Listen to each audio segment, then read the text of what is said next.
Hey everyone, and welcome to the Red Men TV. It's the latest uncensored match build-up because Liverpool continue to play football games, and we're here to preview the latest one. Liverpool going to Leeds United on Saturday. Would you call it afternoon or R5? Afternoon, evening? I haven't quite decided what we class. That's going into the evening, I think, for me. That sound okay. Saturday evening, tea time, dinner time, roughly.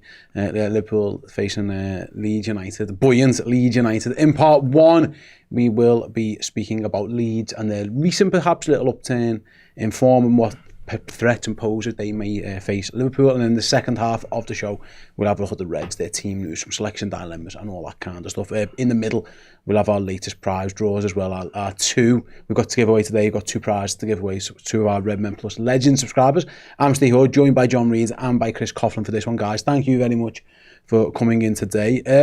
John, I'll start with you. Leeds, we're having a bit of a rough time. I mean, it's never great when you go into a season with talk about the manager, because I think Daniel Farke's record in the Premier League was one where people were like, well, we know he gets teams out of the Championship, but he doesn't keep teams in the league. And it was actually starting to go that way, and there were serious noises about his job.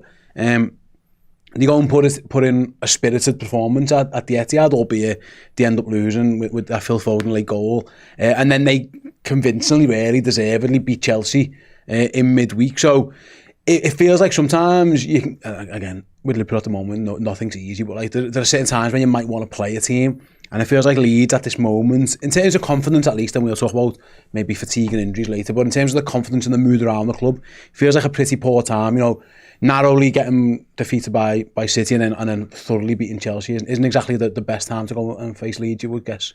No, it's we seem to have a habit of that this season of like playing teams sort of on the ascendancy, if you like, rather than sort of at the low ebb. You know, right after Forest, obviously sack Postecoglou's the first thing that springs to my mind. But no, they're in a bit of a weird spot, Leeds. They're almost like the inverse of what we are as a team, in that like they've got like a lot of young lads who are sort of 25, 26, lots of application, lots of hard work, all the sorts of things I suppose you would say is the cliche of a team that's come up from the Championship. But you know, with much more of a harder edge, if you like. You know, I know they've obviously had the whole sort of Red Bull takeover and stuff, and they're very much in that mould of like a high press team.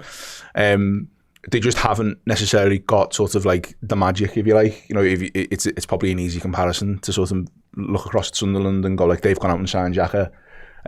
Leeds don't have that, but they've got a lot of good tools, and I think, you know, he's the manager. Farke is probably as conscious as anybody, if you like, of sort of his reputation and sort of what's around that, and he's clearly, you know, to a certain level, a talented manager. You know, you don't win the Championship for however many times he's won it, if you like, without necessarily, you know, being a good coach.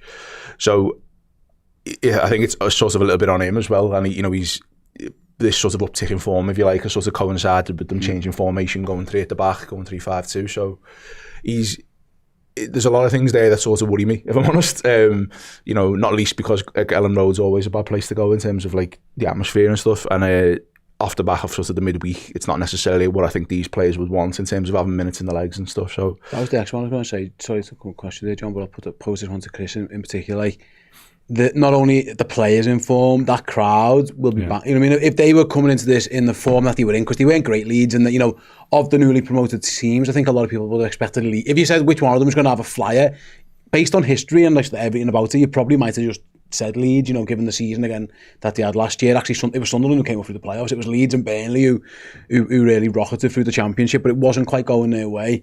And Elland Road, we know, it's great when it's good, and sometimes it can be awful for Leeds players to play in because it's just such pressure, and some players can dwindle. I do think, given what they've just seen and what they saw in midweek in particular, that is going to give them, as in a supporter base, they're going to be up for this one in particular. And again, that doesn't really bode well for us potentially. No, every time I see Leeds score at Elland Road and I look at the crowd and I just think, oh my God, the scenes, if you want to call it that, in the crowd. But no, it really surprised me, the score against Chelsea, just because it's one of them. I was looking at the bottom three earlier this week and I was thinking the bottom three is going to be the bottom three, and then all of a sudden West Ham get landed in there because of Leeds going and winning. You know, of course, there's a bit of another subplot in that Calvert-Lewin has had good times against Liverpool. We can't deny that. I think it's goals in back-to-back games, albeit the one for City was laid on an absolute plate for him by Mateus Nunes. But that's the kind of thing where I'm sure we'll talk about Alexander Isak and Ekitike going forward. But Calvert-Lewin's had 2 goals in the last week that strikers just love to fall for them because they've just been so fortunate and he's gobbled them up and fair play, but now all of a sudden he's back in form. So I think it isn't a great time to be playing Leeds, as you say. I sensed that there were parts of the Sunderland game, while Slot is correct in that it was a deflection that ultimately gave them the lead, that there were still those fragile elements from Liverpool. Let's be correct, Sunderland very much deserved at least a point from the game with the way they approached it, the way they played their own game at Anfield. But going to Elland Road, it's never nice. I mean, saying that last time Liverpool went there, won 6-1. So that is something, there are ways to definitely quieten that crowd. But I noticed as well, it was referred to in the press conference today for Slot that Leeds have changed their shape recently as well. But that shows that Farke has adapted to a situation that he didn't see going well. And ultimately, it's led to 2 much more aggressive performances. So that's something to absolutely be wary of tomorrow. It is worth mentioning, though, that was their first win in 5. They had lost their previous 4 games. So so you've got to bear it in mind. I mean, we're talking Leeds up, and I think that at the moment, again, we're not particularly confident about anyone with Liverpool, so you've got to bear that in mind. They do concede goals. They've shown recently they can score goals. I think it's worth mentioning. Before I speak about the injuries, in fact, no, what I will do, I'll speak about their injuries because Daniel Farke at this press conference, it was yesterday, Daniel James and Sean Longstaff are definitely out. And then he said both the strikers from the weekend, Lucas Nmecha and Dominic Calvert-Lewin, are both out with hamstring and calf issues respectively. He also mentioned load, and this is also kind of ties into it, John, is that to go City, Chelsea, Liverpool in a week. And I understand last year Leeds played Championship football, and Championship football is mad. The schedule's relentless, but it's nowhere near as intense. Of legging City around the Etihad, and fair play, getting back into it, and then ultimately, I think it went to 100 minutes almost that game. The injury time was massive, given the stoppages, and then to go to Chelsea and then play Liverpool, I'm thinking, in terms of momentum and stuff, maybe bad time, but actually in terms of their squad and the injuries, and perhaps like Daniel Farke himself mentioned, fatigue and load, that's a grueling week they've had there, and hopefully maybe an advantage for Liverpool and something that they haven't been relatively used to. They've been used to playing a lot of games, but they haven't played 3 as intense games as that. 3 of the toughest games you'll get in the Premier League, really. Yeah, you've got to make that pay, haven't you? As you said, going into this, regardless of form, we're the experienced team, and our players are much more set up for that type of load and stuff. So you've got to, in some capacity, try and make that pay for you. Leeds, if Leeds have a fault, as I say, it's that they haven't necessarily got a star man, if you like, in terms of someone who you look at and think even if he's having an off day, he'll still produce a moment of magic. They've just got lots of lads who are all honest workers kind of thing. I think it's one of those games where you look at it and sort of think, and I think we said this last time I was here before West Ham, that it's I think the first goal is massive. I think you're looking at it sort of thinking if they score and get the crowd behind them, that can sort of push them forward a bit. And then, in terms of application and stuff, it's just about doing the basics. But for us, I think if we manage to somehow score early, then, as you say, it's trying to fight back against that becomes a bit more of a problem. They're actually, I think it's probably the thing that's been said most about that Leeds team this season is that their underlying metrics for most things are quite good. Yep. They just haven't necessarily had it pay off. So I think, potentially one or both strikers not playing is a big boon for us because, they've struggled basically without those 2 lads on the pitch to convert chances despite making a lot of them, and we've struggled to stop chances being created against us, despite having all our best lads on the pitch. So it's I think it's one of those games, as as I say, I think you said it there, it could go either way for Liverpool at the minute, but you're hoping sort of our experience in terms of the players we've got on the pitch pays off. Yeah, I'm guessing Okafor might be the one who fills in up front, so they've got options, but we'll see how they feel after, again, what has been a pretty tough week for them. The change of shape's interesting as well, Chris. It's worth mentioning he did go to more of a wing back type position role in midweek, and obviously it paid dividends against Chelsea. It absolutely did.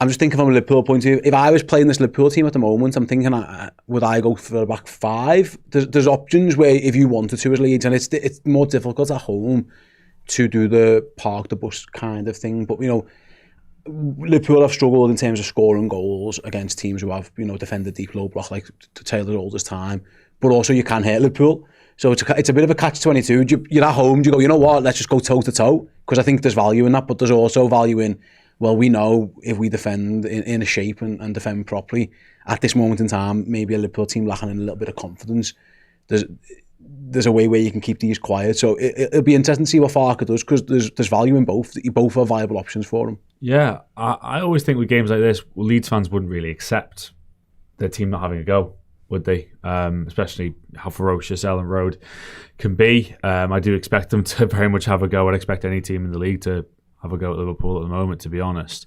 But you're right, and you're right as well to mention about the form Leeds have come into certainly the midweek with, because I was looking at the table before the midweek round of games. I just thought it was so fascinating that when Leeds beat West Ham, the 3 games afterwards, West Ham went 3 unbeaten with 7 points from 9, and Leeds lost their next 3, and then all of a sudden that gap closed, and I know Leeds are back above West Ham now after the midweek games.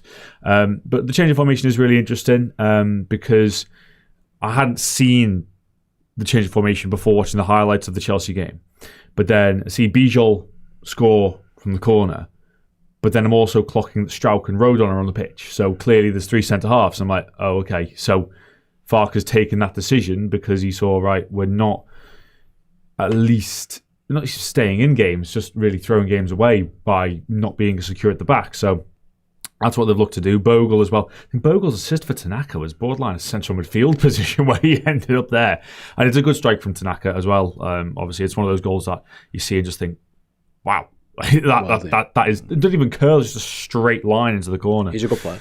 He is. And as you quite rightly say, John, they're not... When you said about Starman, I kind of sat there and thought, kind of name one? But you're right, that there are kind of some of their parts, aren't they, really? That's... Even you look at last year, maybe Dan James had moments. Peru, who's hardly seen the light of day this year. They're players that sparkled last year, but it has had to be a much more of a team ethic in the Premier League. And I know Burnley have struggled as well, but I think even though Jane Anthony started the season again, you're looking at them as a team. Sunderland as a whole, absolutely, they are a proper team that have embraced the season. The 3 promoted teams have taken that style, if you like, with varying degrees of success so far. And yeah, you're right as well. The fact I'm aware sounded maybe a bit like we're bigging up Leeds a bit here, but ultimately they're a game that started the season. And most weeks you would say Liverpool, look, if you're going to be serious about your aims this season, you've got to go and win at Elland Road. And I think that's why people don't talk about Chelsea in the title conversation, because even though they can get a draw against Arsenal with 10 men, they'll always have a game like they had in midweek. So, yeah, it will be very tough, very ferocious, and it'd be very interesting given that Farke, if you're looking at the 2 managers, really, in terms of who's maybe taken the most tactical decisions of late, you could maybe say it was Farke, really, in terms of taking the big decisions. No, absolutely. I like Anton Stack, by the way, in midfield. I think he's a good player. But yeah, you're right, it's been a collective effort. But again, they have lost a lot of games and they conceded a lot of goals. You've got to be wary of talking teams up too much. But I think maybe that's just the state Liverpool they're in at this moment in time. We are going to speak about the Reds shortly after the break. But before we even go to that break, bear with me as I pick these up. We've got 2 prize draws to give away. You can have them. You can model them for me. First one, one of our Redmen Legend subscribers is going to win one of these jumpers. Come let us adore them. Xmas sweaters. Liverpool celebrating the title in front of the Kop last year. It's gorgeous. You can have it in whatever colour you want. Don't worry, it doesn't have to be the burgundy. Although that burgundy suits you, obviously, like you're wearing, John. So shall we spin our wheel and figure out who's going to win the first prize? Let's do that. Shall I do it now? Let's do it. Shall we talk about it? Shall we do it? Let's start spinning this wheel. It makes a lovely noise. So congratulations. I've just had to mute it there and that's come up on the screen. That's embarrassing. Anyway, well done. Thank you very much for being a legend subscriber. The jumper is on its way to you. Mint Bet Red. Is that how we're going to go with that one? Mint Bet Red. Congratulations. The jumper is on its way to you. Our second prize, because we didn't do one yesterday, is what Chris is holding there. It's our Field of Anfield Road beer mats. They are fantastic. Wonderful, wonderful prize. So yeah, let's give them away as well, because why wouldn't we do it? There you go. Spin the wheel again. We're going again. Congratulations. Well done. To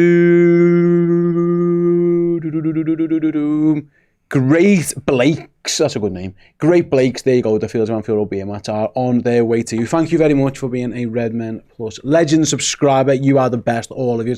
That is 5 prizes done, 20 more to go. And yeah, we're going to go to a quick break now with the very own Mr. Paul Machin, who will explain much more about the Advent competition, after which me, John and Chris will have a chat about Arne Slot's Reds. Ho, ho, ho, Merry Christmas. It is that time of year once again. What time of year? Well, it is the great Redmen Plus Advent giveaway time of year. If you head over to redmenplus.com and join or renew or continue to be a Redmen Legend tier subscriber, your name is going in the hat in daily draws in every day up to and including Christmas Day. We've got a range of incredible Liverpool goodies to give away, from pin badges and festive jumpers and books, so many books. We've also got signed football shirts as well. We've got a Champions League final shirt signed by Vladimir Smicer. We've got a Redmen t-shirt signed by Stuart Downer. We have got, for some reason, a 16-17 home shirt signed by Joe Cole and Peter Crouch. Crazy, no idea why, but it can be yours when you join up. And then, of course, we have got the coup de grace. We have got this replica Liverpool shirt signed by Kenny Dalglish and by Bruce Grobbelaar as well. 2 men pivotal to Liverpool's European Cup success in Rome in '84, and that can be yours. That is being drawn on Christmas Day. So yes, every single day in December, get yourself in with a chance of picking up a Boss Liverpool themed goodie to add some extra festive spice this Christmas period. Yes, head to redmenplus.com, sign up as a Legend tier subscriber, and you will be in the draws. Welcome back. Let's talk about the Liverpool lads then, gents. Context: Arne Slot pre-match press conference said injury-wise, obviously the long-term injuries are still long-term injuries, but he did say Conor Bradley should be available, which is a boost. He also said Joe Gomez took a knock against West Ham, but Liverpool expect him to train today, so both will be available. So Chris, we'll start there then. Conor Bradley straight back in for you? Ooh, that's a good question, actually. I suppose I'm wondering whether Joe Gomez can play 3 in a week. That's really. The question. That is the question. And again, are we already looking ahead to Inter Milan? Really? Are we thinking? No, I'm just thinking, would Joe Gomez be more suited for Inter Milan than Leeds? How risky is it to put Bradley straight back in, given there was a hamstring problem? But then he got asked as well by a Hungarian journalist about where he sees Szoboszlai's role, and very much said long-term is central, potentially also in terms of utilising other positions.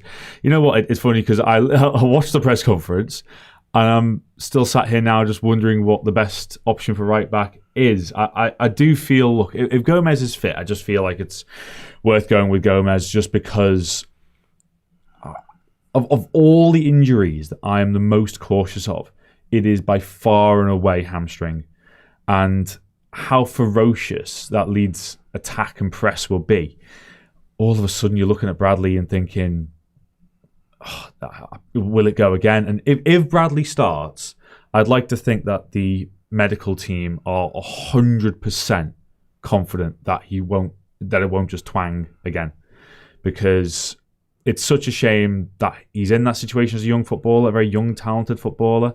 And I'm aware I'm not really giving a question here or giving an answer here, but I think if I had to pick fully fit right now, I would probably just go Gomez to give Bradley a bit of extra time, but it's a tough one. It really is, I think. Yeah, it's interesting as well because, I think, I'm right in saying Bradley's this is a little bit ahead of schedule. There was an expectation that he might have been out up until around Christmas time. I was expecting Brighton at the earliest. Yeah, so he's clearly ahead of it, but the knock to Gomez maybe complicates things, although if he's going to train today, John, he only did an hour in midweek because of the knock, so there is a world where you start Gomez and you've got Bradley off the bench, because you're right, the last thing Liverpool need at this moment in time is for Conor Bradley's hamstring to go again now. Mm-hmm.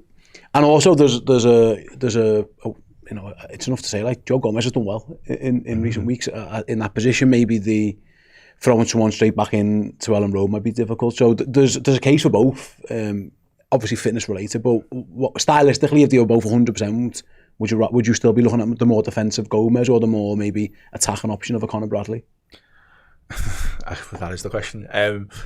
I think, like in the round, I think you would always sort of pick Bradley, I think. But I think just based on like context and current form, for me, it would be Gomez. I think the Sunderland game sort of midweek for me was a weird one, in as much as I think a lot of people probably wanted the manager to pick the same lads again and just sort of go again off the back of West Ham. And when he sort of dropped the team sheet, I was a bit more, I sort of wish he'd picked and maybe made a few changes, if you like, sort of freshen it up. Yeah.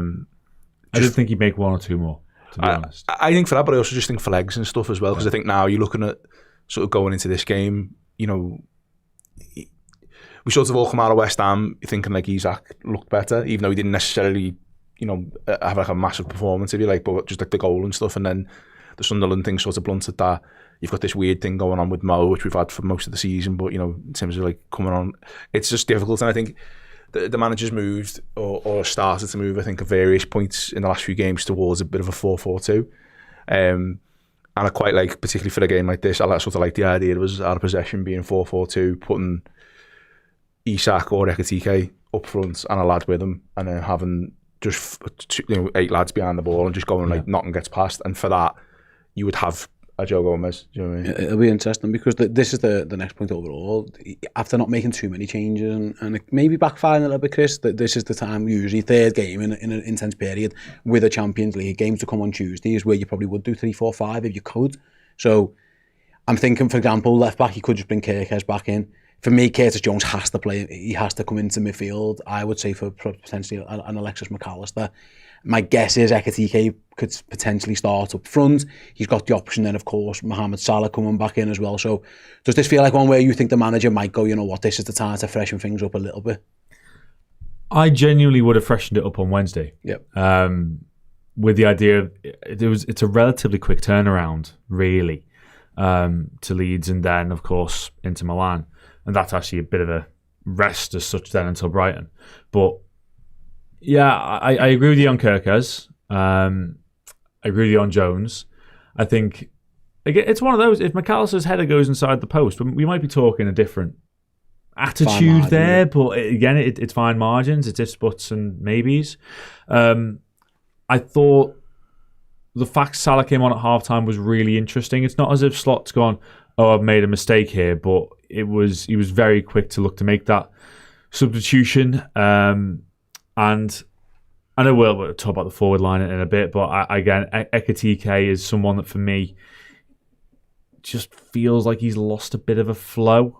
So again, could he come in and get more minutes under his belt? But yeah, I do see this as a chance to make changes. That's no disrespect to Leeds at all. It's just the schedule. And then Inter Milan is a big game. They're a very good side at the San Siro as well.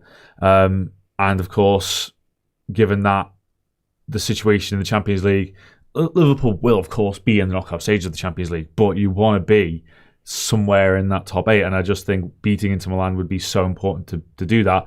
But the way Liverpool are at the moment, there's genuinely no room for thinking, oh, could be a bit more confident for that so I can make changes or changes there, changes there.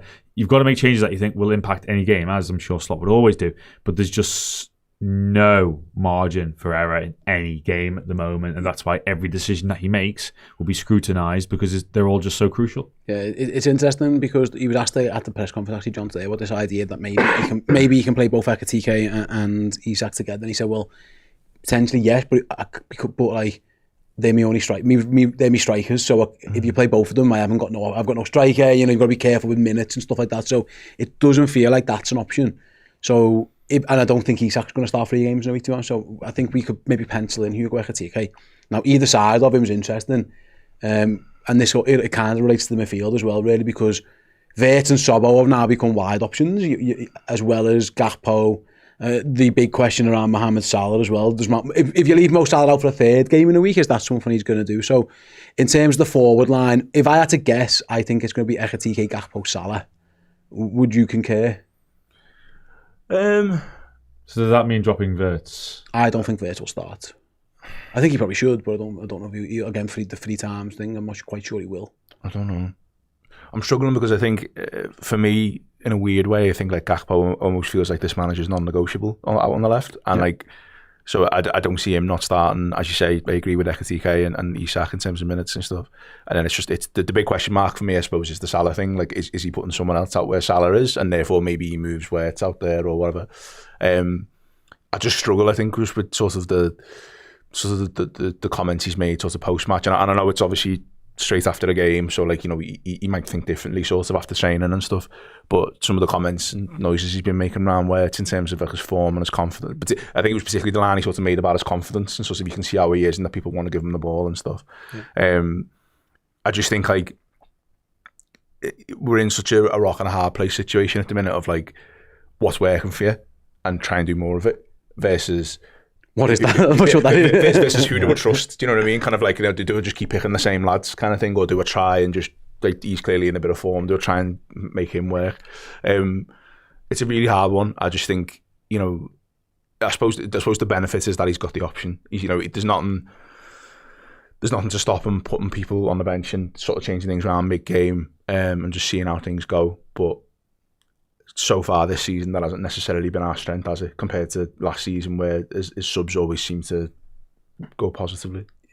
Chiesa was mentioned again at the presser, Chris. It just doesn't feel like the manager. Again, we've had this conversation 100 times. Like, I would be all for it if he goes right, Chiesa, left wing. Thanks for the work. You know, maybe deserve a start now. And listen, after Cody Gakpo got taken off at half time, so there might be something in terms of form there, but I think a lot of people in the comment section saying the same thing. Like, we'd like to see a bit of Chiesa, and I think most of us would potentially agree, but he just hasn't shown a willingness at all to do that, so I don't know why we would expect it now. It would be a pleasant or nice surprise if he did, rather than just thinking, yeah, this is going to happen. Well, I mean, Slot has got potentially a bit to be grateful to Chiesa for, doesn't he, after Wednesday as well? Yeah. I just think, you know, the thing that really struck me about that was the drive from Chiesa, the fight from Chiesa to get back and clear that off the line, whereas there wasn't a Liverpool player within 35 yards of that situation, but you got a winger tracking back, not even a defender, to fight for the team and try and ensure at least a point, which ultimately he did. And I saw there was one tweet as well just saying about, can't remember the last time or if ever there was a kind of not divide, but a difference in opinion between the fans wanting to see a player and a player just not getting the minutes. And that, it's quite bizarre when you think about it like that. And Chiesa, you know, he's shown off the bench this year the impact he's got. Most games, really, and you can see he gets the ball. He's looking to always move it forward, and that's something I don't think Liverpool did enough against Sunderland. Didn't look for penetrating motions, actions, just those kind of key moments. And ultimately, the goal came from one of the few balls or few moments where a ball was played in between the thirds into the penalty area, and then Wirtz with his magic feet and the big deflection. So, just something to be excited about, really. See some fresh impetus, different ideas, and yeah, I'd be all for a Chiesa start. But as you say, it's just not something that I can see happening. But it's one of them. If he does start, I think you'd imagine you get an impression from the fan base of going like, oh yeah, go on then. And I think it'd be a good thing. If I read it an 11, I think this is going to be the 11. I'm saying the 11 I would pick, but I think it's going to be. I think Gomez will start. I think it might be too early. So Gomez and Kerkez either side of Van Dijk and Ibu. Gravenberch, Jones, Szoboszlai. I think Salah comes back in. I think he'll play Salah, Gakpo, Ekitike. That's my prediction. I don't know. But what about Wirtz for Jones? Do you see him as a midfield three, or do you just potentially? Yeah. Potentially. That's the only one I'm thinking because of the comments about if he's talking about confidence from a lad that, apart from Wednesday, and even then, that hasn't gone for him in terms of actually being his goal. It was the first thing that's fallen for him in the Premier League since he's come in. And if that's going to give him a crumb of momentum, I'd want to see him in a game like this, really, where I think if Leeds are going to be a low block, someone that I think can break down low blocks better than most in the squad. I think if Wirtz plays, Salah doesn't play again. Okay. And I think you end up with Sobbo doing that, the right-hand side job, which is completely viable, by the way. That might be the case, but it will be interesting to see how he goes about it. Before we get some final score predictions, how we think the game's going to go, let's have a little quick whiz around the Premier League. There's other fixtures, of course, going on this weekend. Starts tomorrow morning, actually, the 12:30. Well, tomorrow afternoon. It's not the morning, but it feels like the morning. Villa, Arsenal's a really interesting one. Yeah. Because if you're the teams chasing Arsenal, and which by I mean at this moment in time, if you're Manchester City, you're really hoping that is a game where you could see them slipping up. Villa are in really good form. Listen, if Villa win that game, by the way, they're not far off this conversation as well. But I think for Arsenal, if they can go there and win, it would be huge. But I think there'll be a lot of people, John, potentially in the Manchester City camp looking at Arsenal going, that is definitely one where they could come unstuck at Villa. Yeah, it's a tough one. I can't quite remember who it was on the radio I was listening to on the way over, but someone said on TalkSport that essentially if they beat Villa, it's one hand on the trophy kind of territory. Yeah, I agree. Yeah. So it's a tough one, but Villa for me actually in a way have sort of gone under the radar a bit this season. Not because they haven't done well, just because I haven't really seen many of their games. But because he started so bad, and then they've got didn't score in the first 4. So then how many games? How many games are they in? How many games have we played? How many games have Villa in? No, they've played 4, the same as everyone really. Everyone's played 14. 14. So they've scored 20. Yeah. So that's 20 goals in 10 games. So an average of 2 a game, and they got 4 at Brighton the other day. So yeah, as you say, they're flying really at the moment. They've won the last 4. They're the informed team really in the league. So that's a tough one for Arsenal. Again, we don't know with the couple of injuries there. That'll be interesting. But having said that, City after Sunderland test and they're proven to be difficult for anyone to play at this time. I think, again, unfortunately, this isn't a Liverpool conversation. I wish it was a title conversation. It's not. But this feels like a very pivotal weekend in the title race, Chris, because, like I say, this could swing any. I wouldn't be shocked at any result in any of those games, and that's where we're at. So there's a chance here where Arsenal are on 36 points and City stay on 28, but there's also a chance Arsenal stay on 33 and City get themselves back to 31. It feels like those 2 games on Saturday are going to go a long way to the side in this Premier League trophy, which is mad in the game week 15 of the Premier League. Yeah, there's one moment from midweek that actually really annoyed me, and I only say this because I know he went off. I know Thiago went off against Burnley, I think with a little knock in stoppage time, but then he was benched against Arsenal and then came on, so he was clearly fit enough to play some part in the game. But when I saw he wasn't playing against Arsenal, I just sat there and go, well, Brentford aren't going to get anything from that game, are they? So even with the heavily rotated team, mostly rotated anyway, Arsenal still got away with a really good result in the week. And it's those kind of things that fallen for them. I think I saw a percentage, I think it was Opta, might be a bit OTT to say 64% in terms of Arsenal for the title, but I agree that if they beat Aston Villa, I really do see it as one hand on the trophy pretty much for them. I think that would be a real statement win, and I know Arteta's mentioned injuries again to Gabriel and Saliba, but ultimately, if your backup centre-half partnership is Mosquera and Nketiah, then wow. That is some strength and depth to call upon. And as you say, we're not talking about Liverpool in a title conversation, but Arsenal have strengthened some of that. That means they're very much in that conversation. I was going to have a chat about the top 4 race, but everyone's in it. How many teams are in it? So it'll be, again, another mad week. Liverpool are still only 2 points off that, given the bad form, given how results have gone elsewhere. And on that, I'm just looking at who's playing who. Chelsea going to Bournemouth is far from ideal for them. Yeah. Man United get Wolves, and Wolves are the worst Premier League team in history at this moment in time, so that might work out for them. But at some point, Wolves will win a game, and I'm just thinking, if Wolves are going to do anything against anybody, Amram's Man United rocking up on a Monday. Narratives are there, John, aren't they? It shouldn't happen because Wolves, they got 2 points. They haven't won a game. They are dreadful, and they have had no new manager bounce from Rob Edwards yet. But if they're going to get one, it feels like it might be this Manchester United team. If it's not going to be us in a few weeks' time, then it might be Manchester United at home. You got to think so. And my only wish is that I hope it's an own goal and goes in off someone's arse. Hopefully Maguire's. Yeah, gives them the 3 points. That top 4 race, this European race, is fascinating because loads. Brighton are in it, Crystal Palace are in it. There's 8-9 teams in it, including Liverpool. For Liverpool to kind of get back again, top 4 conversation, which is what they're looking for now. I think the manager said as much as Chris. They need to win at Leeds, for a whole host of reasons. I'll be honest, spoiler alert, I did journal insight with Paul Gorst yesterday at the Liverpool Echo, and he wasn't confident. He said at this moment in time, it's hard to be confident in Liverpool, and I see his point, but how do you see the weekend going? Because again, any result's possible here. You could tell me now, Liverpool, anything happens, and it wouldn't be completely beyond the realms of possibility. Shall I throw in my prediction with this as well? Yeah, please do. So, it feels like a 3-1 game. Obviously, hopefully, of course, for Liverpool. I would be, even without Metcher and Calvert-Lewin, I think you just can't feel like you back Liverpool for a clean sheet at the moment, even though Slot made a really big point that Sunderland's goal came via a deflection, and if the game hadn't been like that, Isidore wouldn't have had the chance, likely. So Sunderland scored from not having a chance as such before that moment.